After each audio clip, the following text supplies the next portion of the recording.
Hello, boys and girls. This is Teacher Leo and the house. Galerinha do Dinâmica, como vocês estão, pessoal? Espero que estejam todos bem, né? Essa aula da gente é uma aula de Geography. Esqueci de mudar meu background, mas dá tempo ainda, né, galera? Vamos mudar o meu background. Será que dá tempo de mudar? Choose virtual background. Vamos ver, vamos. Geography agora. Ok, let's go. Agora vocês estão entendendo do que se trata a aula de Geography e não de Conversation, né? Principalmente vocês do 9º ano, né? Porque vocês têm minha aula de Conversation e vocês também têm aula de Geography comigo. Ambas vão ficar agora online, pelo menos provisoriamente, tá? Então, boys and girls, a gente hoje vai continuar falando de algo muito interessante, muito importante, que vocês têm que ter um conhecimento bem legal, pelo menos no sentido de incitar a curiosidade de vocês, que é globalization. Globalização. Ok? Anotem esse conceito aí. Se não anotaram, eu já pedi para anotar na aula passada. Mas se não anotaram, anotem. E hoje a gente vai falar, né, de globalization when it comes, né, no que tange a questão de tecnologia e comunicação. Como eu disse a vocês, pessoal, como eu estava falando lá na aula da gente anterior, a globalização, ela realmente tem uma fase interessante, né? Mais ou menos lá nos anos 90, ela surge no fim dos anos 80, né, uma política lá de Ronald Reagan, presidente lá americano dos anos 80, e com a derrocada da União Soviética, né, aquela coisa da Guerra Fria. Vamos voltar um pouquinho, falar um pouquinho de história para a gente poder entender o que acontece nos dias de hoje. Porque, olha, tudo tem uma consequência. Tudo tem uma consequência. Eu não sei se foi a aula que não foi vocês, acho que não, mas eu dei uma aula para algum ano aqui falando sobre a Primavera Árabe, né? Sobre o Arab Spring. Acho que foi o 8º, foi 7º ano, não tenho certeza. E aí eu estava ouvindo um dia desse na CBN, historiadores, né? Iluminados, né? Pessoas altamente qualificadas, explicando, né? O porquê as coisas que acontecem hoje, como a Primavera Árabe afetou lá atrás, né? Se vocês não sabem o que é Primavera Árabe, se não foi nessa aula, foi ou no 8º ou no 7º ano, vocês estudaram isso. Se não estudaram, deem uma lida lá, pesquisem no Google Primavera Árabe, tá? Para entender, e aí ele fala. A CBN, inclusive, ela tem um podcast. Eu não sei se todas as entrevistas da CBN ela libera lá no podcast dela, mas vale a pena, gente. É muito legal, porque é história e é geografia. Você precisa ir lá atrás, e não é muito tempo atrás. A Primavera Árabe começou em 2010, ela aconteceu lá em meados de 2010, 2011, mas ela até hoje ela trouxe consequências. Não só consequências lá para o Oriente, né, para o mundo árabe, mas consequências para a gente também. E eles fazem essa conexão. É muito legal, é muito interessante. Mas voltando para o conteúdo da gente, a nossa aula hoje não é de Primavera Árabe. A nossa aula é sobre globalização no que tange, né, envolvendo a questão de tecnologia e comunicação. E por que é que isso é importante? Eu falei isso em sala de aula para vocês. Se eu não falei, porque são muitas turmas, são muitas escolas, então, mas eu tenho a impressão que eu falei isso para vocês. 60% dos empregos que vocês ocuparão, tá? Quando saírem do ensino médio, né? Alguns de vocês já vai começar a trabalhar de imediato, alguns vai ficar só na faculdade, vai deixar para trabalhar mais na frente, ou estagiar, né? Ou trabalhar, whatever. Mas 60% dos empregos que vocês ocuparão sequer existem, sequer foram criados ainda, tá? para quem duvida, como é que isso é possível, professor? Em 4, 5 anos, que é o tempo que eu vou estar na faculdade, já vai 60% novos empregos, né? O que acontece é o seguinte, gente. Há alguns anos atrás, existia a profissão de digital influencer? Não. Existia editor de redes sociais? Não. Né? Existia youtuber há 10 anos atrás? Né? E tudo bem, o YouTube foi criado em 2004, mas realmente veio ganhar, essas pessoas vieram viver disso agora no século passado, né? Que a gente já está em 2021, no século passado, que as pessoas, ou seja, 10 anos para cá. Né? E tantas outras ferramentas online, tá? Então, por que eu estou falando isso? Veja só, eu estou primeiro indo lá na frente, lá no futuro, e agora eu vou começar a linha do tempo da gente vai ser inversa. Sabe aqueles filmes em que você primeiro vê o fim do filme, ou próximo, a cena próxima do fim do filme? Estou tentando lembrar de algum filme agora que acontece dessa forma, em que você vê perto do fim do filme, aí você volta para poder entender, né? Tem filme, tem novela assim, né? 4 anos antes, 3 anos antes, 2 semanas antes. Tem um filme que eu assisti um dia desse que era mais ou menos assim, que a pessoa volta no tempo para poder explicar até voltar para aquela cena. E aí você continua o filme. É mais ou menos por aí.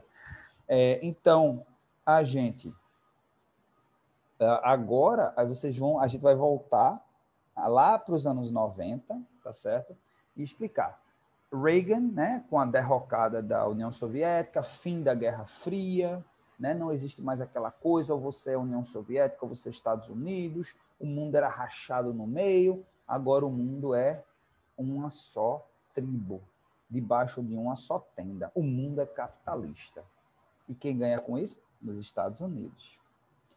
Coincidência ou não, né, essa nova política americana de globalização, eu falei com vocês, essas empresas, né, incentivar as empresas a buscar novos mercados, né? Os Estados Unidos, eles pensavam assim, os Estados Unidos, até existia essa impressão, os Estados Unidos está saturado, né? Na população, mesmo com o crescimento da população, a gente não consegue ganhar mais dinheiro do que a gente na velocidade que a gente gostaria de ganhar. Os processos da gente são mais rápidos do que o crescimento da população. Depois isso se transformou numa... Depois viu-se que isso era um paradigma falso, né? Porque a população americana cresceu muito rapidamente através da migração. Mas é outro ponto. Mas aí veio-se essa questão de vamos atacar outros mercados. Vamos lá. Então, Europa, Brasil, América Latina de modo geral, Austrália, e aí usou-se várias ferramentas, né? Várias ferramentas. A China já começava a ressurgir como uma potência. Japão, grande parceiro americano, né? O Japão. E aí o que é que acontece? As empresas começam, né? Existe uma ala forte contrária à globalização. Algumas pessoas, alguns pensadores achavam que a globalização era uma forma de colonizar, de escravizar os países, né? Que os processos das empresas americanas eram muito mais eficientes, tinham acesso a muito mais dinheiro, muito mais barato, em dólar, né? Então, as nossas empresas nunca que elas teriam condição de competir frente a frente com as empresas norte-americanas. E veja só, quando eu falo norte-americana, é porque isso foi uma política norte-americana, mas outras empresas de outros países também se aproveitaram desse processo. Empresas japonesas, inclusive, né? Dentre elas a gente tem a Sony, né? Essa de videogame, né? A criadora do Nintendo, eu não sei o nome da empresa, eu não sei se o nome é Nintendo mesmo, ou se é, mas vários países europeus, países geralmente países desenvolvidos, tiraram proveito, pelo menos nesse primeiro momento. E aí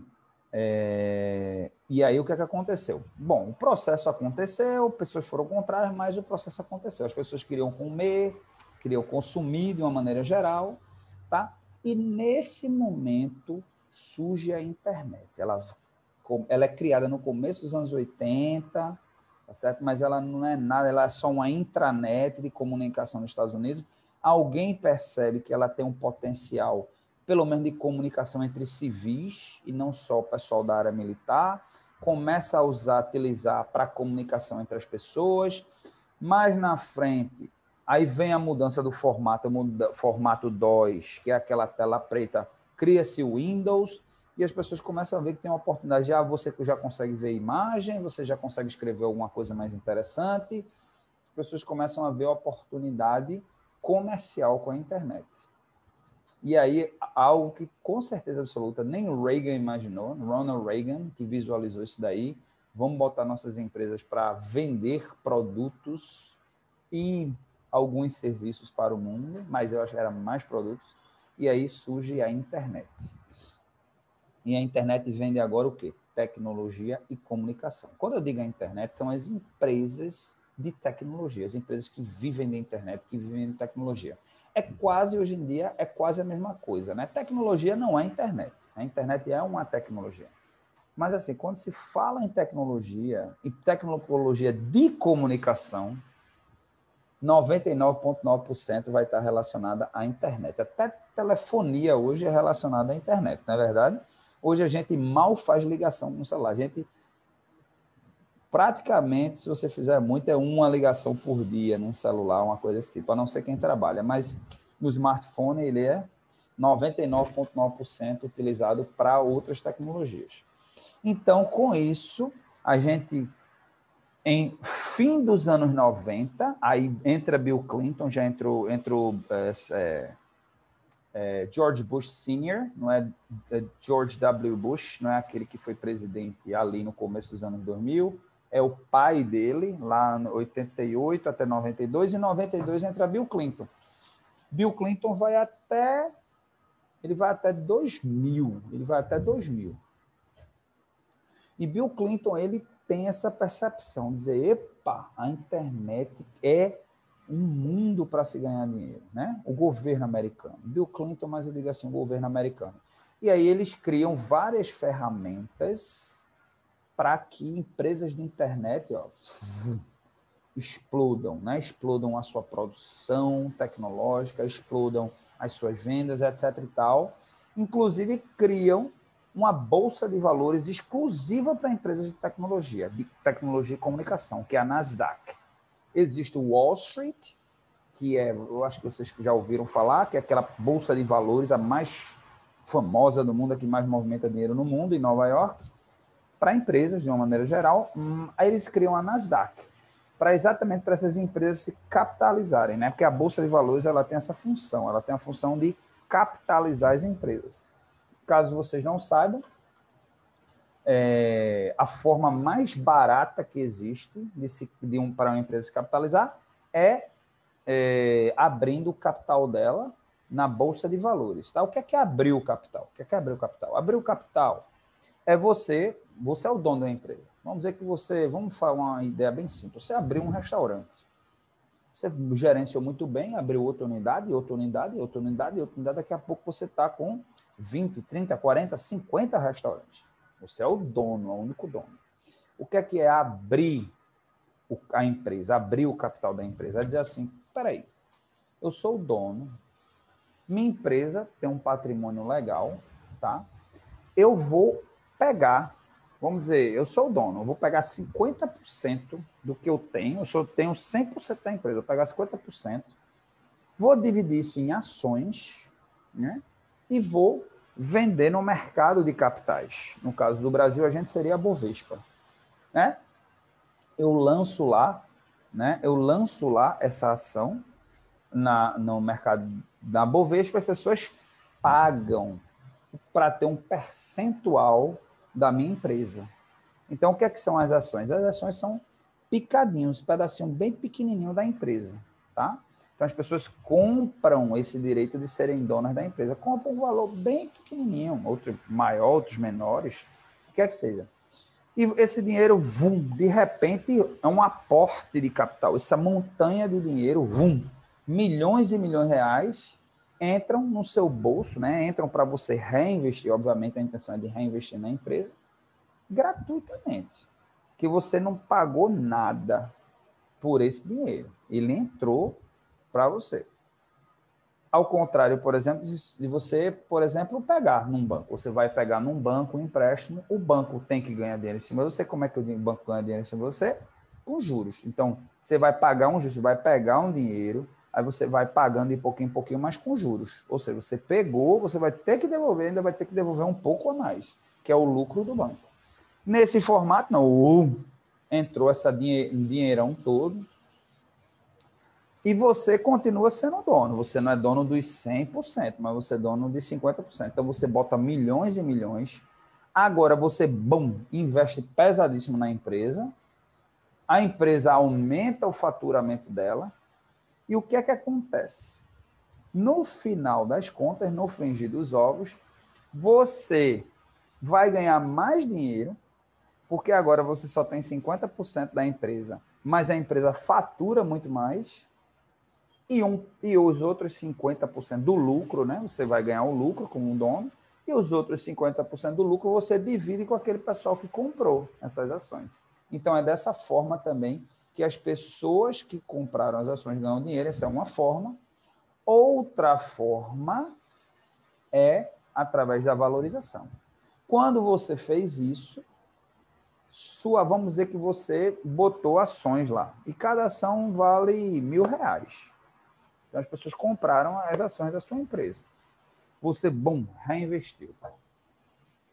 Agora, o que acontece? As ações, o lucro foi muito maior, a empresa está muito mais estruturada. Se era um restaurante, vamos dizer, eram 50 restaurantes ao redor do Brasil, você agora...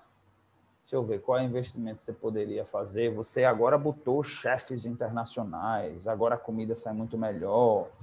Por conta disso, você um prato que custava R$20, agora ele custa R$50, que agora é um chefe internacional que faz aquele prato, né? Aí o gosto do prato é muito melhor. Você investe em serviço. Se não tinha ar-condicionado, você instala ar-condicionado.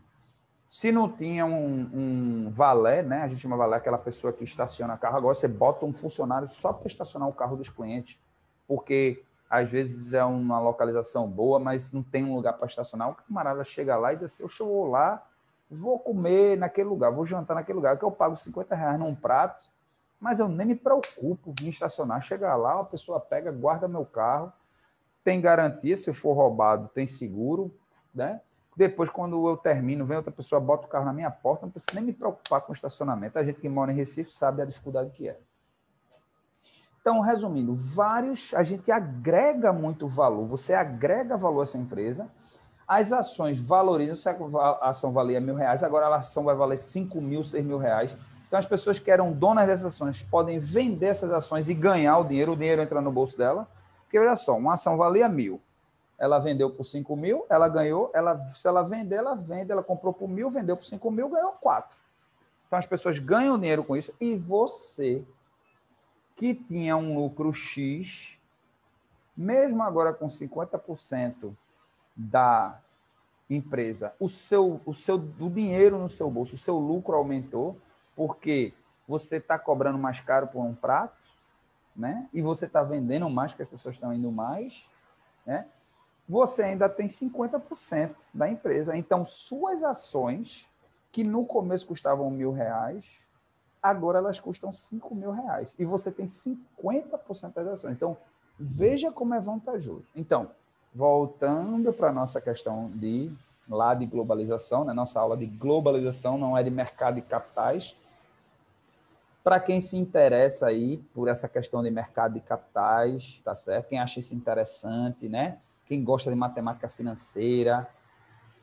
A propósito, só dando uma pausa aqui, outro emprego que há alguns anos atrás não existia é o consultor financeiro, né? Existem vários formatos de consultor financeiro. Existe consultor financeiro daquela pessoa que organiza a vida das pessoas financeiramente, a pessoa gasta muito e não sabe para onde o dinheiro vai. E existe aquele consultor financeiro que é exatamente de pessoas que têm muito dinheiro no bolso, tem dinheiro sobrando no bolso e não sabe o que fazer com o dinheiro. Foi uma profissão que foi criada recentemente, tem poucos anos. Por quê? Porque hoje em dia não vale mais a pena deixar dinheiro na poupança. Então, você deixa o dinheiro na poupança, o dinheiro rende menos do que a inflação. A gente tem inflação. O que é a inflação? É a média da subida dos preços dos produtos e dos insumos e dos serviços. A inflação, ela não consegue, a poupança, ela não consegue nem acompanhar essa inflação. Ou seja, se você deixar o seu dinheiro guardado no banco, depois de um ano, seu dinheiro vai valer menos do que ele vale. Não do ponto de vista absoluto, não do ponto de vista do valor em si, mas do ponto de vista absoluto. Né? O que eu quero dizer com isso? Se eu tenho 10 mil reais na poupança, tá? E houve uma inflação de 10%, eu vou trabalhar com número redondo para facilitar a vida da gente. Houve uma inflação de 10%, então, seus 10 mil reais hoje você consegue comprar X coisas com 10 mil reais. Daqui a um ano, para comprar as mesmas coisas, você vai precisar de 11 mil reais, porque houve uma inflação de 10%. Tudo subiu 10%. Então, se com 10 mil reais você comprava um sofá, uma televisão, vamos dizer que você montava uma sala. Vamos fazer assim, 10 mil reais você monta uma sala. Você compra uma televisão, um sofá, um conjunto de mesa e cadeira, 10 mil.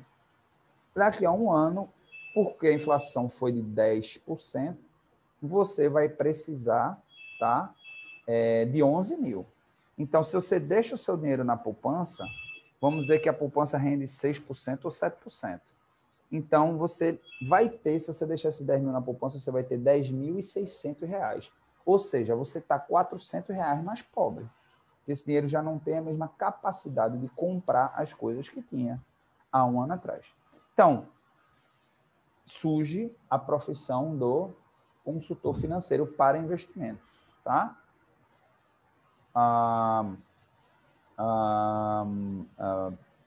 Tá? Então, gente, surge realmente essa profissão para isso, para ajudar essas pessoas a ganharem mais. As pessoas querem ganhar cada vez mais acima da inflação, para enriquecerem, né?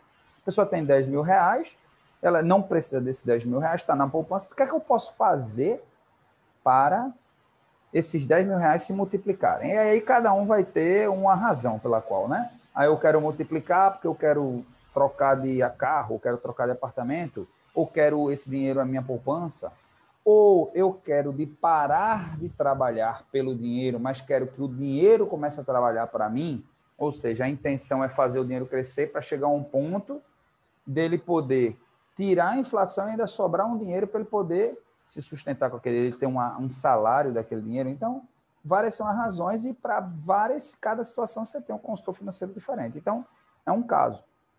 Mas voltando para a questão da comunicação. Então, a gente volta, a gente sai ali. Então, a Nasdaq é criada ali em meados dos anos 90, meio para o fim dos anos 90, as empresas se capitalizam de maneira espetacular. Existe uma bolha, as pessoas entram num frenesi, dizem, o mundo vai ser da internet, tudo vai ser online, isso nos anos 90. No fim dos anos 90, começo de 2000, existe a explosão, né? O the bubble bursts, né? Assim, a bolha estoura. E as pessoas veem que, calma, não é bem assim. Ainda não existe ferramentas e tecnologias e infraestrutura para isso. Aí, bum, a bolha estoura, mas a Nasdaq continua existindo, as empresas estão bem capitalizadas, e aí, pouco a pouco, a tecnologia ela vai se desenvolvendo, até que 2005, 2006, a Apple desenvolve o formato de smartphone que a gente tem hoje. E aí, de lá para cá, foi só crescimento. Então, a relação, hoje a globalização, hoje as empresas que investiram pesado em globalização se deram muito bem, né? Em novos mercados se deram muito bem, e surgem outras numa segunda fase da globalização, que essas empresas de tecnologia, como Google, como Facebook, como a Apple existia, mas a Apple entra pesado nessa parte mais na frente. A Microsoft já existia, mas entra pesado. Então, você tem a Amazon, né, criada lá no começo dos anos 90, mas ela realmente só tem essa impulsão depois. E você tem tantas outras empresas, né? Facebook, quando eu falo Facebook, tá, gente? É Facebook, Instagram e WhatsApp. Lembrem-se que essas três ferramentas fazem parte do Facebook, para você ter uma noção do tamanho que é o Facebook. Então, assim, hoje, olha o desenvolvimento que a globalização nos causou, né? Por outro lado, a globalização, ela também força os profissionais a terem uma qualificação, a serem qualificados. Já não dá mais para uma pessoa que não tem qualificação trabalhar dentro de um mercado desse. Por quê? Porque a globalização ela também cria um outro fenômeno. Essa globalização da comunicação, da tecnologia, ela cria um outro fenômeno. Cada vez mais você tem que ser mais especializado. Cada vez mais você tem que entender mais, pelo menos de alguma coisa. Pelo menos de alguma coisa. Tem gente que entende de várias coisas, mas para você sobreviver, você tem que ser expert, você tem que ser o tampa.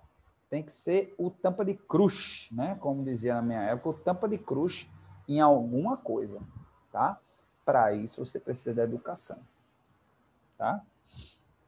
A educação é fundamental para que as populações elas consigam se estabelecer, elas consigam tirar proveito da globalização.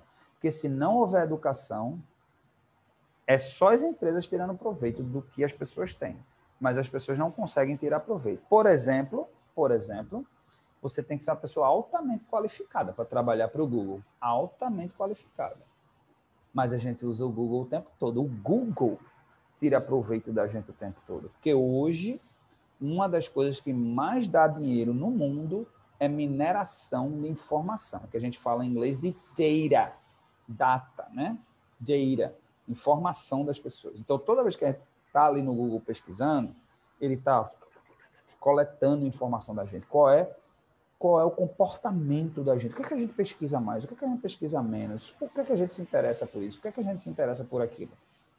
Instagram e Facebook, pessoal, vocês que são grandes consumidores, não é diferente, não. Eles estão pegando suas informações e vendendo para outras empresas. O Google é uma das empresas que mais ganha dinheiro no mundo. Por quê? Porque o Google coletando informação. Facebook é uma das maiores empresas do mundo. Por quê? Informação. E você tem uma mistura aí, você tem empresas híbridas, como o Uber, por exemplo, né? Você tem o Uber e tantas outras aí, seguindo aí o Uber, que tiram exatamente proveito de tecnologia, logística e assim sucessivamente, tá? E aí você tem games, aí você tem a criação de videogames, né? Você tem uma série de coisas que advém dessa revolução tecnológica, mas o bebê mesmo, né? A revolução tecnológica é o adolescente, que eu acho que ainda tem muito mais pela frente, eu acho que vem biotecnologia, vem nanotecnologia, vem coisa incrível por aí, mas o bebê é a globalização, o adolescente é a revolução tecnológica, a revolução de tecnologia de comunicação, e eu acho que o adulto vai ser a nanotecnologia, a biotecnologia. Então, a gente vai ter acesso à tecnologia dentro da gente, uma nanotecnologia dentro, ou para desbravar o universo, e o céu é infinito. Eu acho até que a gente vai chegar a um ponto de praticamente descobrir a vida eterna. Não a vida eterna, ninguém vai viver 1000 anos, eu não acredito que alguém vai viver 1000 anos, mas eu tenho a consciência de que em breve, dentro de algumas gerações, vai ser normal a pessoa viver 200, 300 anos. Tenho uma consciência disso. Né? Eu não vou pegar, provavelmente vocês não vão pegar, mas uma coisa é certa, vocês, né, estatísticas mostram que quem nasceu depois do ano 2000, 50% de vocês vai viver até os 100 anos ou mais, tá? 50% de vocês, 50% vai morrer antes, mas veja a revolução. Hoje a média de idade, de mortalidade, é em torno, se eu não me engano, no Brasil, de 77, 78 anos, coisa desse tipo. Veja só, em média, se morre com 77, 78 anos, vocês vai ser perto de 100. Os filhos de vocês, com certeza, vai ser 120, 150. E veja só, dentro de 4, 5 gerações, é o que eu estou dizendo, a gente vai ter pessoas morrendo com 200, 300 anos, tranquilamente. Tá bom, boys and girls? Então, é mais ou menos por aí, né? Essa questão aí de globalização, comunicação, tecnologia, tá certo? Eu não trabalhei muitos conceitos aqui, por quê? porque a gente já viu bastante conceitos lá na aula da gente de globalização. Eu estou só aqui tentando, trabalhando em sincronia aqui com o Teacher Júlio, né? Obviamente, ele com certeza vê outros pontos, eu vejo uns, aqui eu vejo uns, ele vê outros, mas assim, a gente junta informação, acho que informação sempre é bom, sempre é interessante, tá certo?